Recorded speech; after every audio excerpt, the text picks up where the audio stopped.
it's interesting because, Margot, already you are kind of tapping into that side of the business. You're doing a lot of producing already. Mm-hmm. Yeah, our first feature, I, Tonya, will be out, I think, later this year.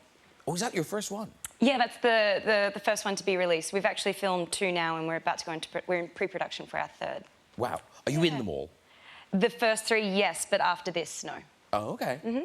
I was reading about you, and it seems like the business part of your brain was developed quite young. Like, you were a little girl and you were quite business savvy. I was quite savvy as a kid. I would, like, steal my brother's toys and sell them on the side of the road for, like, an extortionate price. Or I would make up magic tricks and then make my family pay to come see my magic show and then pay extra if they wanted to know how I did the trick. That's a really good idea. All the time. You would pay extra to find out how they do the Yeah, tricks. well, once you get them in, I mean, they're already there. They already paid their $1. Sure. Yeah. Yeah. Because Ryan, you were also a young entrepreneur, weren't you? I wouldn't say that, no. Well, didn't your father... What did he wanted you to sell? Was it cellophane he wanted you to sell? My parents came upon a truck of cellophane somehow. I was asked not to ask too many questions. I didn't. Suddenly there was a basement filled with cellophane, and they encouraged me to go to school and see if I could sell it to my teachers or put a few in my backpack and try and hawk them at recess, you know? Convince kids that they might be good stocking stuffers for their parents. What are the uses of cellophane?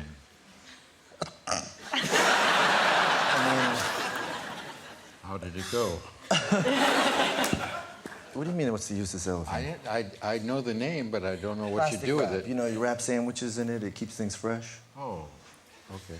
I'm sorry. No. It was an important question. You needed to ask it. Yeah. I'm not doing a good job of selling it, obviously, no. but... Did you sell it? There's still some left, if you're interested. Well, now I gotta keep things fresh. I want some. It'd be nice if someone... The dream was someone would just say, I'll take all of it. Never happened. It's a weird story. I don't know. It is a bit weird now, you tell it. Yes. You'd met Timothée Chalamet before this, hadn't you? Oh, God. I had met him about a year previous. We were doing the kind of award season rounds together, and I loved his surname, Chalamet, and every time I read it as Shalamala Bing Bong. And when I saw him at this event, someone was coming to introduce me, and I said in my head, I was like, Timothée Shalamala Bing Bong. As I was walking towards him, to the point where it's now become such a name in my family that my gran met him last week at however many weeks ago, at the Paris premiere. And afterwards, she came up, she was like, I met Timothée Chalamet Bing Bong. So that's his name now in our family. So, Timothée Chalamet Bing Bong, yeah. but also Meryl Streep. Yeah. I mean, you have scenes with Meryl Streep. I shared space with her. Yeah, no, we shared a carriage for a whole day and a room for a whole day. It was... And does Greta Gerwig, does she give you a little pep talk beforehand? Kind of, you're going to be in a carriage with Meryl Streep. You know, does anyone prepare you for it? No, you kind of just know that she's in the room or she's somewhere in the house because everybody's on best behaviour and everybody lights really quickly and everybody sets up cameras very quickly because Meryl's around. So you always can tell that she's somewhere. Didn't you say that when you were doing an outside scene, like she has this power, she speaks and things happen? Oh, we were in a carriage for a long time, and it takes a while to reset shots because we were behind horses, and it took about 20 minutes each time. And it was cold, and we were in Boston, and Timmy came up and kind of jumped up on the carriage, and just as he jumped up on the carriage, a waft of chip smell came in, and she suddenly then wanted chips. And within about, I'd say, 10 minutes, there was a gasping PA, like, with Wendy's fries ready to give to her. So I sat in a carriage, dripping in my fine clothes, eating Wendy's fries. There's photographic evidence. There you are. It's delicious. Yeah. And Ryan, you do have a connection, kind of a weird intro to show business via, was it your uncle, I believe? Yeah, that's right. So he... So, was your uncle living with you? Yes. And did you walk into the room once? I walked into the room once and he was bedazzling a sequined white jumpsuit. And he said that he was going to be Elvis for a little while. And you know, would I like to help? And I said, absolutely. What do you need me to do? So I became his head of security. And he got my whole family in on the act. My mother was a backup singer, and honestly, it was one of the greatest performances I've ever seen. I mean, you've been sincere. I mean, it was really affecting. No, I mean, what I admired about what he was doing was that he looked nothing like Elvis, you know. And he didn't attempt to. He had a mustache and very little hair. And, but my God, he just became him. And you know, he would end every show with Suspicious Minds. And he would get on his knees, and often with tears in his eyes, he would sing to some imaginary woman and beg her not to leave. And we were transported from this mall in my small town in Ontario to that. I imagine it was a kitchen, and she was trying to leave, and we were just in that moment every night, and it was incredible, and honestly one of the best like acting lessons I ever had. Yeah. I wish you could have helped out with those sequins. Yeah. Could have used a little help. I would have liked that. How old were you when you were doing security? I want to say 6. It's quite quiet in Did the you have mall. water guns? I just had 2 tiny guns. Wait, so there's no photo? No. I painted a picture, Bradley. Yeah. There's no photo. This is I love how kind of California this is. You swim with dolphins. No, well, I've taken up the hobby of scuba diving, which I really, really enjoy. And so we went down. I've been shark diving, which was kind of amazing, although I had a real close encounter with a shark recently. Little, though, shark? It wasn't. It was about 6 feet, so Did I it wouldn't... eat people? Was it well, that type? it wasn't, but why are Right. you trying to diminish my It's story? just the type of fish. You went near a fish. Let me tell you People do that.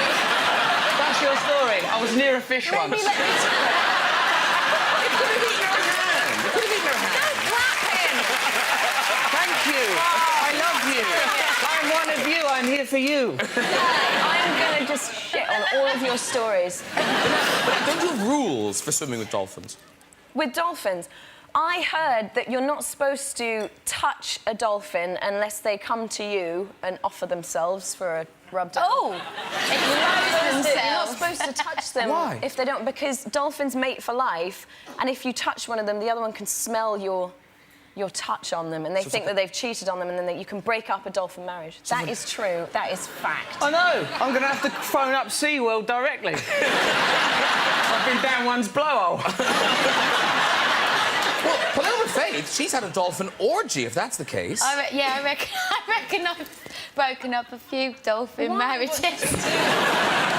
I went to Cuba and I sort of was in a situation where they were like, do you want to swim with dolphins? And they actually taught me how to sort of be lifted up on the nose of 2 dolphins and What, with your stand foot on each nose. Now, if you think she's making it up, somebody filmed it. That's a good story. We've got the footage. Not, I was near a fish once. On 2 dolphins. It was a shark. It came like that to me. That's not nice. Let's have a look at this. Yeah, let's have a look. Brilliant, this. That's nice work. I'm well into this. Now, look. Oh, brilliant. That's Paloma. It's not great to begin with. I'll give you that. It does look like a woman in the water. Now, watch this. Watch.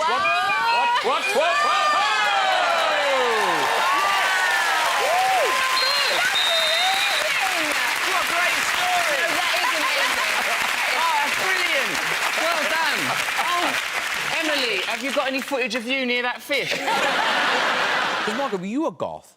Yes, I definitely had my... I don't know if I was full goth, very emo, though. OK. And I listened to, like, only heavy metal music, and I would dye my hair black and only cut it with a razor blade. So, yeah, kind of goth. Does anyone like heavy metal music? Was that something you genuinely liked? And I still genuinely like it. Yeah. Do you like monster trucks and things like that? No. No, There's a whole kind of thing. just, yeah, no, I really like it. Like, I remember, I'd go to I remember going to the Slipknot concert, and the most I've ever been, at the time I was on Neighbours, I have never had more people come up to me ever than at a Slipknot concert. The crossover between, it wasn't Monster Trucks and Slipknot, it was Neighbours and Slipknot. It's like, for some reason, everyone kept coming up and being like... It's quite the Venn diagram, isn't it? It was so unexpected, and they're worried about all the characters, and is so-and-so's baby okay, and this and that. They're not real. Yeah, no, I know. They were so invested in Neighbours and Slipknot. So I don't know, yeah. No, I genuinely like that kind of So it's music. family listening. It's, yeah. Now, Matt Damon, have you ever been in a musical? Yeah. Is this a musical? No. No, but I'm playing Humpty Dumpty in that picture. But look at the dedication. You're taking it really seriously. I was full on. I mean, I was, I don't know, 14 or whatever, but I knew this is what I wanted to do, and I thought it took that kind of determination.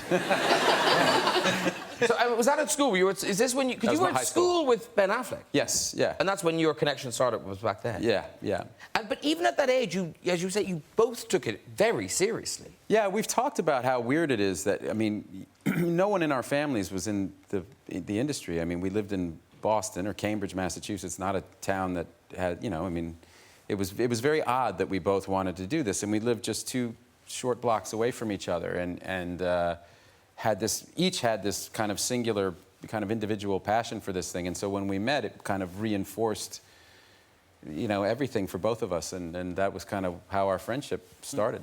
And this is when you would have the lunches, these acting lunches. Business lunches, yeah, we called them business lunches. And you were like 14? Yes, I was 16 and he was 14, and we would, there were 2 cafeterias. We went to a very big high school, there were 3,000 kids. And there was the main cafeteria, and then what they called the media cafeteria, which was a small cafeteria, and we would meet at the media cafeteria for a business lunch. And it would be like, hey man, business lunch today? Yeah, I'll see you there at 12:30. And then we get there, and we get our cheeseburgers, and we'd sit down, and we wouldn't have anything to talk about. We didn't have anything. So what's going on? You know, but it was during that time that we would go to New York together and audition for, you know, we got an agent, and we started traveling to New York, and then eventually, mercifully not right away, but after a few years, started getting some work. And yourself and Ben Affleck, the night of the winning Oscars and everything, because I think we just saw a picture, there you are. How old are you there? I'm 27 and Ben's 25. Well, you look even younger.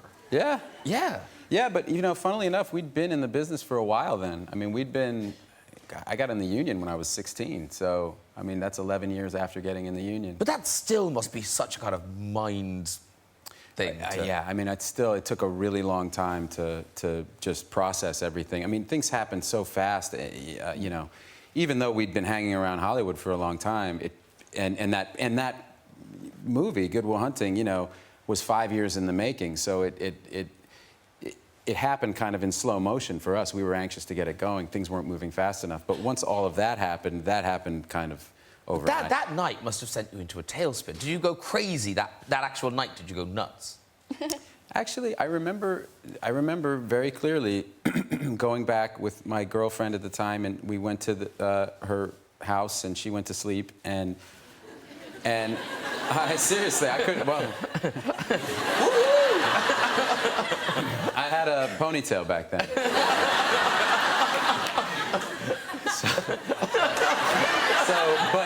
But I couldn't sleep. I was just kind of still buzzing and was sitting there, and I remember very clearly looking at that award and thinking very, very clearly. Am I allowed to say a 4-letter word on this show? Sure. I literally looked at it. I was alone with it, and I said to myself, thank God I didn't fuck anybody over for this. And I suddenly had this kind of thing wash over me where I thought, imagine chasing that and not getting it, and getting it finally in your 80s or your 90s with all of life behind you, and realizing what an unbelievable waste of your, you know what I mean? Because it can't, it's got to be, you know what I mean? It's not, it can't be good enough. Right.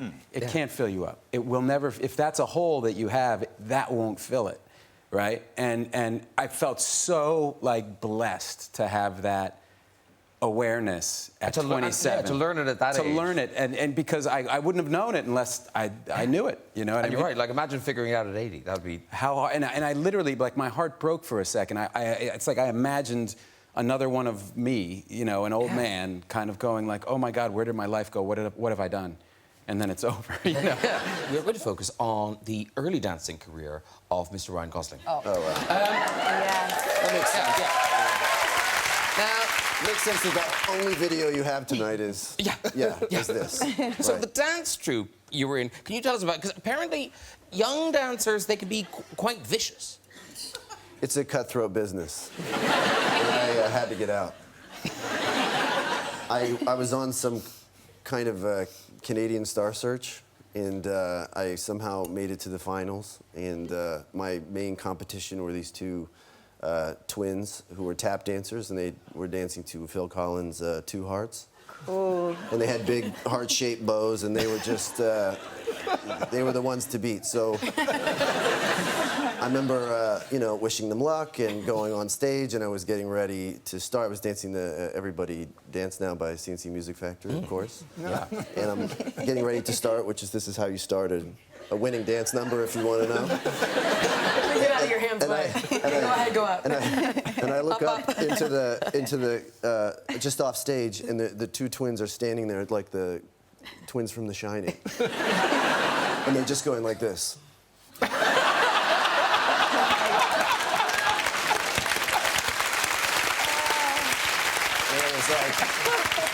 I was like, all right, this means war. So I just shimmied my way all the way to that trophy, to that tiny little trophy. No, because I was going. Is this the same troupe? I was going to say it's an all-girl troupe, but obviously it's not. You're in it. Right. But you are. Thank you. But you are the only boy in it. Yeah, that was the. Was that the? That was the point. That was the gimmick. They let me dance there for free because I was a guy. Because if you had a guy, you would win. Oh, okay. Yeah. So are you ready to see the dance stylings? I believe you're dancing to Kathy Dennis's classic "Touch Me." Did the troupe have a name, Ryan? It was Elite Dance Studio. And how old are you in this one? Old enough to know better. Enjoy.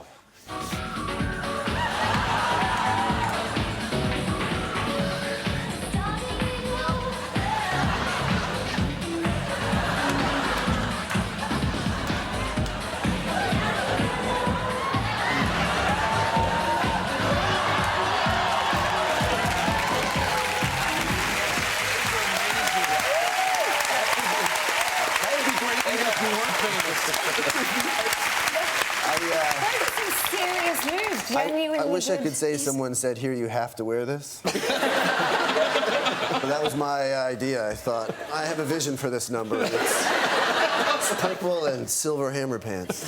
They are the silver hammer pants are. I don't think we joke. gave them enough of a shot. We gave up with hammer, but I think we should have kept them going. We didn't give, no?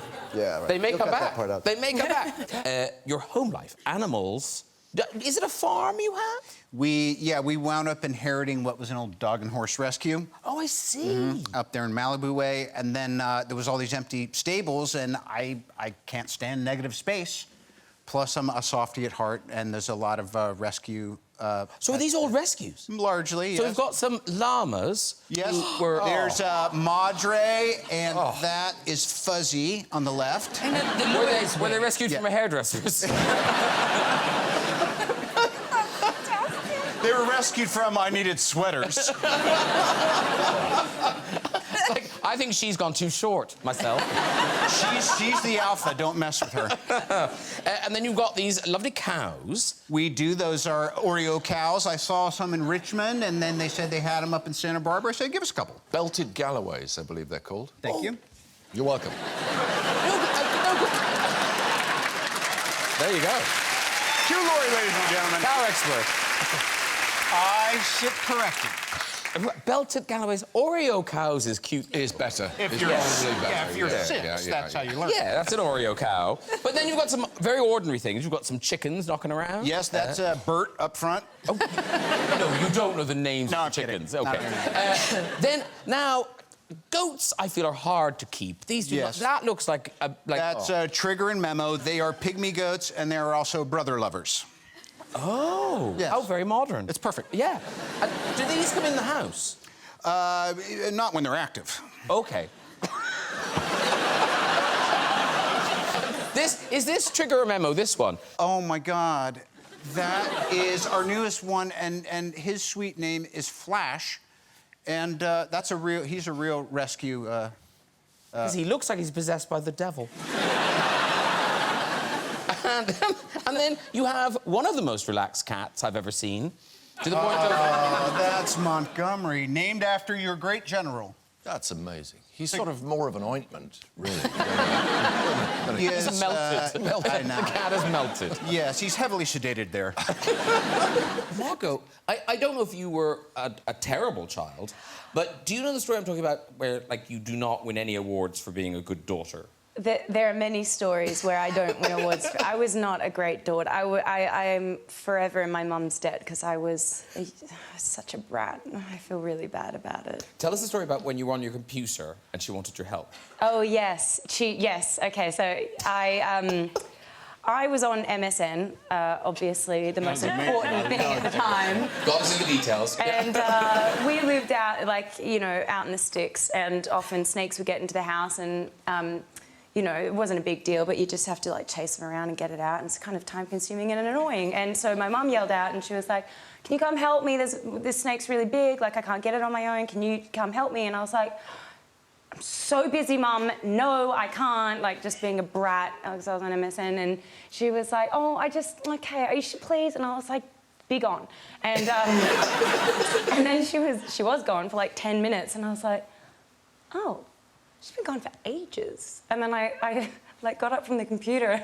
I could hear, like, this, and I was like, oh, God, what's happening? And I see Mum, she's, like, made it halfway down the stairs, and the snake, she'd tried to, like, pick this big python up with a broom and a stick, but it had wound its way up around her arm and was going around her neck. Like, trying to I love Australia, but I would never be able to live No, I know, there. I'm painting a bad picture. It's really not bad, but... and it wasn't poisonous.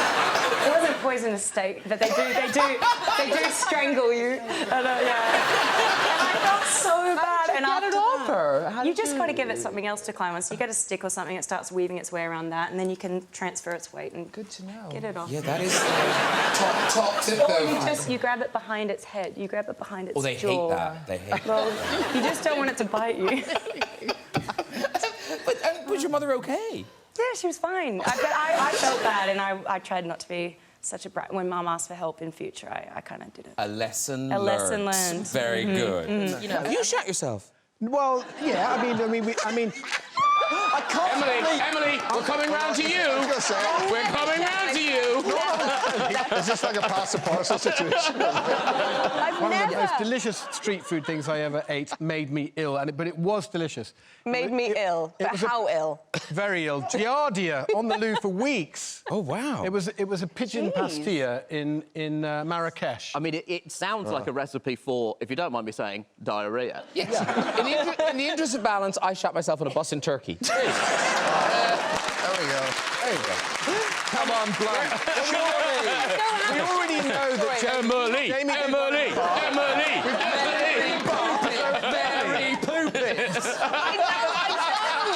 I don't have a Mary Poppins story. I wish I did. Have one. I wish I had a Mary Poppins story. I wish I did. You're the odd one out now. I know. I've never shit my pants, guys. I'm sorry. Well, I've achieved my goals for this evening. I called Emily Blunt Mary Poopins, and I can go home happy. Very good. Now, could you not afford toilet paper, or you just didn't feel that was a good thing to spend money on? What did you use? What did you use instead? What happened? No, it's not that. Oh, right. What did you use instead? I could afford it. I mean, it wasn't, you know, I wasn't flush at the time. Pun not intended. I truly didn't mean to say. That was good. That was good. I didn't have tons of money at the time. But I was also working all the time and I was busy. I know exactly what you're referring to. I know exactly what picture you're referring to because it's the first time I got papped and it was really embarrassing. My friend was in New York in town. She was going back to Australia and she was like, oh, look, I've got some, there's still, do you want the rest of that, my makeup or whatever? I'm not going to pack it. And I was like, no, I'm good. And I was like, oh, I've got no toilet paper at home though. And I haven't had time to stop. And I was like, I'm just going to... took the toilet paper because I didn't have time to go to the shops. Yes. Otherwise, I would have. It wasn't a financial thing. And I took her bag, which was a Ralph Lauren bag, but I didn't realise at the time. And when I walked out of the building, suddenly, all these cameras, and I was like, ooh, oh my God, someone famous is around. I was like, who is it? And then my cousin's like, I think they're taking photos of you. And I was like, oh, God. This is the worst time to get photographed. I've just got stolen toilet paper in my bag. We've got that picture, and it is genius knowing that in the bag is just a lot of stolen toilet paper. It's like Margot Robbie shopping in Manhattan. No. My mum called me and she was like, what'd you buy from Ralph Lauren? And I was like, I didn't buy anything from Ralph Lauren. I stole toilet paper, quite the opposite. The first day was that iconic, possibly, voted maybe one of the greatest performances of all time. Yeah. And we shot that on day one. Wow. Yeah. I think it was kind of a baptism by fire, but it was a sink or swim moment where I thought, okay, this is just a test, so if I can't do this, I'm out of here. But the transformation is extraordinary in here, and a bit like keeping the accent up all the time. Did you keep the teeth in all the time? Crazy. Yeah, I had his teeth in because he has an overbite, a massive overbite, which he never wanted to mess with because he has 4-octave range that he said, I'm not screwing with this at all. Wow. Yeah. So I had these teeth made. I was like you, I enjoyed it so much. I'm not a method actor. I'm a method actor, so let's stop talking down method actors. Okay. I have no problem with it. I'm just saying I'm not. It's for the purpose of explaining the story. Okay, fine. I've worked with method actors that I absolutely adore, and we can go on about that. I'll tell you about this. Yeah, do. Right now. So you kept your teeth in. I kept my teeth in because I never get a chance to end every sentence with darling and dear, and Freddie does, and that's quite nice. It's nice being... I'd rather be Freddie Mercury for most of the day than be Rami Malek. You know what I mean? No. I know what you're saying by that, and I appreciate it. And being an astronaut preparing to go to space, presumably you have to prepare to be an astronaut to go to space. Yeah. So you had to do all this stuff in the film, like that weird whirly-gig thing. Yeah, multi-axis trainer. That looks horrible. Yeah, I don't remember much. I just remember the director saying, more spinning. And then the rest is kind of a blank. Because are you just in it, or do you control it in some way? No, you don't control it. Oh, because you're just in it? Yeah. Feeling... And did you get sick a lot? Well, no, it was very hard to complain because the director went through such lengths to make sure this was authentic. I mean, incredible amount of detail into making these capsules, you know, almost exactly as they were. And we had, you know, technicians who were involved in these missions on set every day. And any time you thought about complaining, you know, you would go to the monitor and somebody, you know, some astronaut would say, well, you know, Ryan, when I went to the moon... And then he just keeps talking and you slowly forget about what it was that was bothering you. Yeah, that's right. But you decided you were going to learn how to fly because Neil Armstrong loved planes, is this right? Yeah. How did that go? Well, you know, Neil could fly before he could drive. He grew up washing planes as a kid so he could pay for lessons, and flight was just, you know, so important to him. So I thought, oh, I'll learn how to fly. And you know, you always hear about celebrities flying, and I was like, how hard could it be? Well, it's very hard. It's very hard. And pretty quickly into my training, my flight instructor told me to take the plane into a self-imposed stall. It's just you stall it on purpose. And I just thought, this is a terrible idea. I'm gonna land right away, and I'll spend my time learning other things.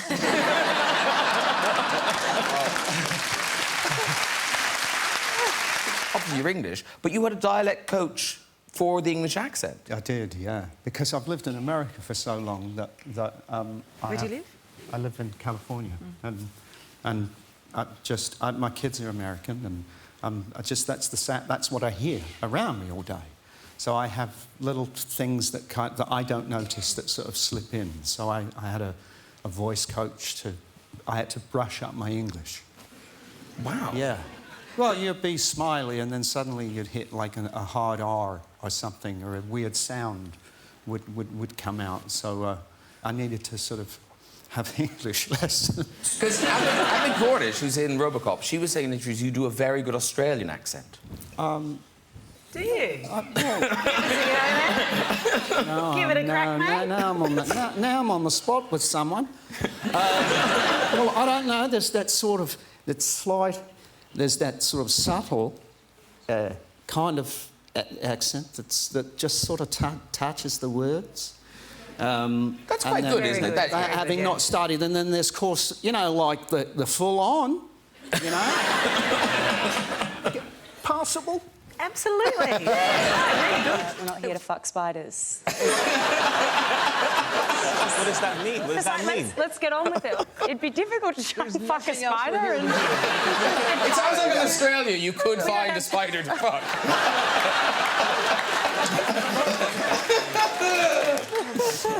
You were out and about. You did the traditional pouring the pint of Guinness. Well, we were shooting at this pub, and they asked me to pour a pint of Guinness, and I thought, this is going to be amazing, and I'm going to crush it. Didn't at all. So there was a crowd of people who were actually in the pub. I think our movie was very tiny, so there was no sort of locking down of sets. We were just there, you know, and people were there. Free-for-all. Free-for-all. And so there was a crowd of people watching me pour the pint who were very uproarious at first, and they were just, like, cheering, and then as the pint just turned into a pint of foam, it just kind of dwindled to nothing. I think we've got a picture of the pint. Yeah. Foam! I mean, that is sacrilege. And also, there's a great... I'm going to big up... There's an Instagram account called Shit London Guinness. I don't know, some legend... I think he's from Cork or something, and he basically people send him in these awful pints, notoriously terrible Guinness here in London, and you know, it's like no head at all, loads of head. Like sometimes a Guinness, a pint of Guinness in a Heineken glass, like dreadful. Sacrilege. But that would be straight on there, yeah. It could be a celebrity special. I wasn't there to oversee that. That's terrible. It was really bad. Even Christopher Walken was like, "That's bad." But how do you get that so wrong? Well, I thought I was doing all right, and I think it's the angle. Yes, I think it's the angle, and maybe too much gas in the pipe. Too much gas in the pipe, just like Jamie Dornan.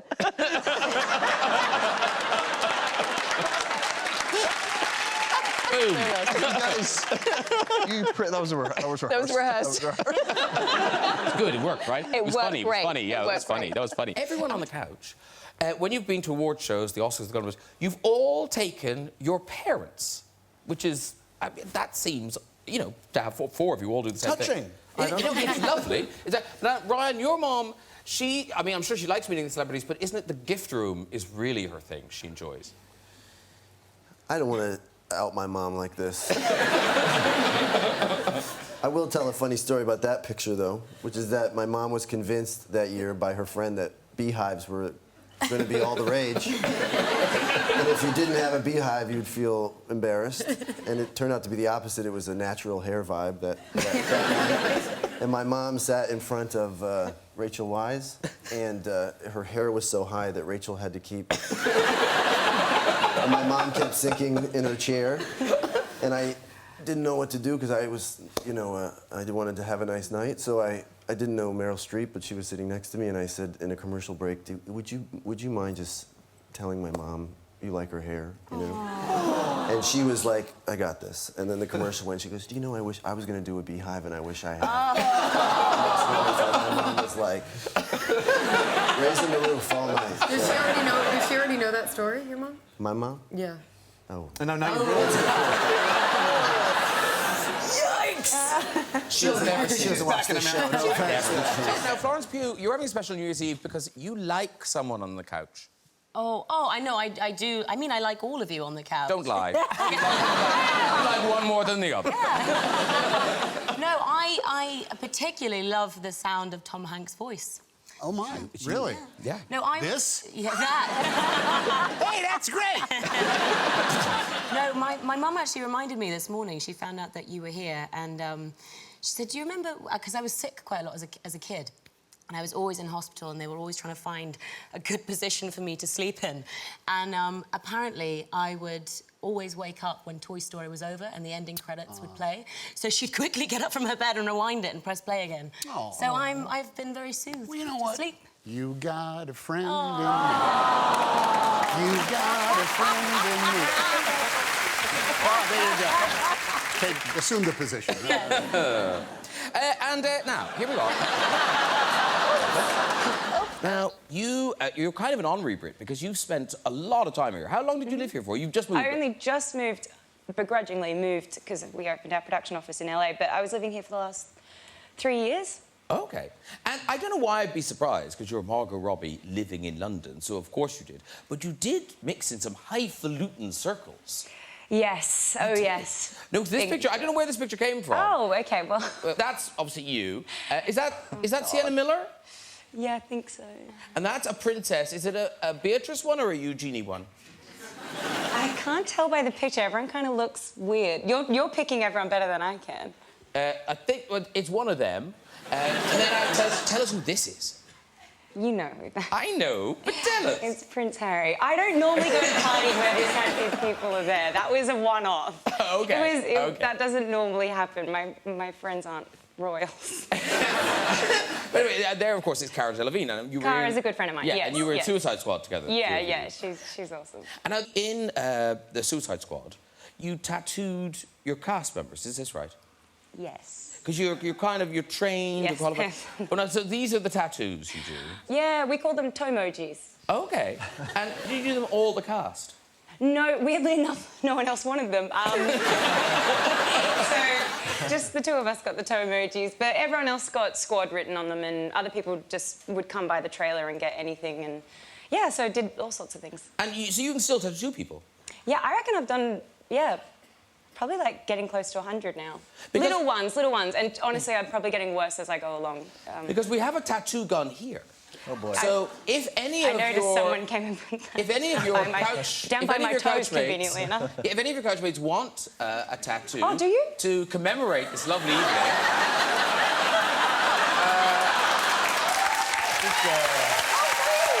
You pierced your ear. What? You pierced your ear. Yeah, not myself. Oh, it'd be so funny, please.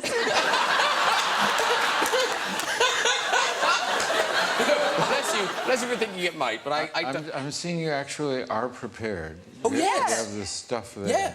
No, she can tattoo This at will. isn't actually my gun, but I can make do with it for sure. Are you genuinely thinking about this? No. No. Okay. I didn't think you were. I thought you were. Not at all. That's acting. Right, you get paid the big bucks.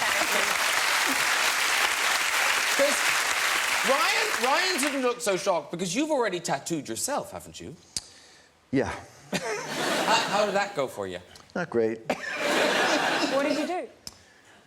It was, you know, it was supposed to be you know, like a monster hand dropping a bloody heart, but it looks more like a chicken, you know, making love with a cactus or something. I don't know what happened. Friend had one at his house. I like to doodle. It's a bad combination. The thing is, there is someone who works on our team, and they are a big Margot Robbie fan. And when I say they're willing to do this, I mean, they're very keen. He's washed his feet, talced them. So is it difficult to do this emoji thing? No, it'll be fine. Yeah? So, Adam, your moment is here. This is happening. OK, here's Adam. OK. So, sit down beside Margot there. Hey. I don't mean to criticise my own production team, but you could have taken your shoes and socks off first. It would have saved a little time. You knew this moment was coming. I wanted it to be more real. OK, here we go. You don't have to do this if you don't want to. No, by the honestly, way. I kept saying that. He wants to do this. Yes, he does. Okay. Are you sure? Yeah. Okay. Oh my God, if this goes I wrong- know. There's something I have to say, and this is legally. Don't try this at home. Really don't. I'll sit on this side of you. How about that? Okay, perfect. Okay, here we go. Okay. Okay, in your own time. That will... It's not that easy to do. No. Now. Okay, here we go. Here we I go. actually haven't done one for a while. I'm probably more nervous than you are, to be honest. Sorry, that's not comforting. I'm not going to say that. That wasn't very I know, professional. I just thought of that. I'm so scared. I was going to say my hands are shaking, but you don't want to hear that.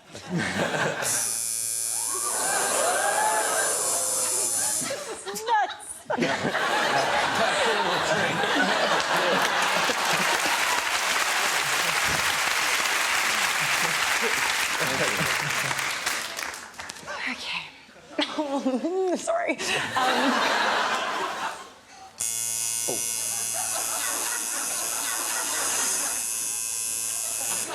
Does it hurt? It's a little funny. Yeah. Don't worry about your finest work.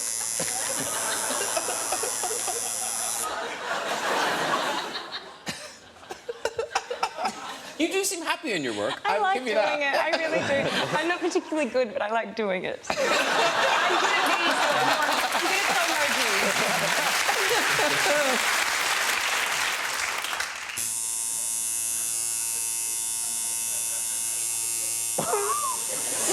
Good poker face, Adam. Very good. Sorry, is that all right? Just good, okay, yeah. Okay. I can neaten it up like when we're off, like backstage or something. Great, yeah. Somebody into that camera there. Agree? There it is. That's not bad. It's not bad.